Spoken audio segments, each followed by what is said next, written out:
ஒரு சின்ன கிராமம். அங்கெல்லாம் மக்கள் இரவு சீக்கிரமே தூங்கிடுவாங்க. ஏன்னா சரியாக நள்ளிரவு 2:40 மணிக்கு கிராம வீதிகளில் ஒரு மனிதன் நடந்து வருவானாம். காலில் செருப்பில்லை, வெள்ளை சட்டை அணிந்திருப்பான். கையில் 2 தண்ணீர் குடங்கள் வைத்திருப்பானா. எதுவுமே பேச மாட்டான். வாசலுக்கு வந்து டக் டக் டக் என்று மெதுவாக தட்டல் சத்தம் மட்டும் கேட்கும். கத்தல் இல்லை, அழைப்பு இல்லை. ஒரு கப் மட்டும் முன்னால் நீட்டுவானா. மூத்தவர்கள் சொல்வார்கள், தண்ணீர் தாகமா இருந்தா வாங்கிக்கோ, ஆனா அவரிடம் ஒரு கேள்வி கூட கேட்காதே என்று. ஏனென்றால் கேள்வி கேட்டவங்க அடுத்த நாள் காலை வீட்டுக்குள்ள ஈரமான பால் தடங்கள் பார்ப்பாங்க.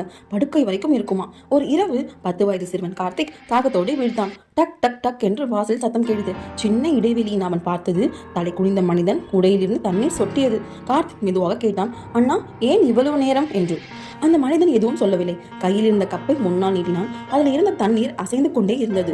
அந்த இரவு கார்த்திக்கு ஒரு கனவு. அவனே தண்ணீர் குடங்கள் தூக்கிக்கிட்டு வீதியில வீடு வீடா நடந்துகிட்டு இருக்கான். வாசல் தட்டுறான், யாரும் திறக்கலை. அவன் அலறி விழுத்தான். பாட்டி அவனை கட்டி பிடிச்சு சொன்னாங்க, அவன் ஒரு காலத்துல வறட்சி நேரத்துல தண்ணீர் சுமந்த மனிதன். தண்ணீர் இல்லாம அவன் உயிர் போயிடுச்சு.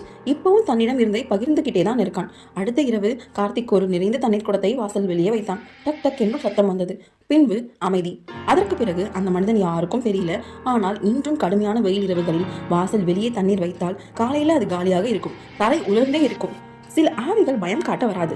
முடிக்க முடியாம போன தங்களோட கடமை முடிக்க வருது. இதுவே கார்த்திக் ஸ்டோரி. இந்த வீடியோ பிடிச்சிருந்தா மறக்காம லைக் பண்ணுங்க, கமெண்ட் பண்ணுங்க, ஷேர் பண்ணுங்க. இது போன்று மேலும் வீடியோக்கள் பார்க்கணும்னா இந்த சேனல் சப்ஸ்கிரைப் பண்ணிக்கோங்க. இந்த வீடியோ பார்த்ததுக்கு நன்றி.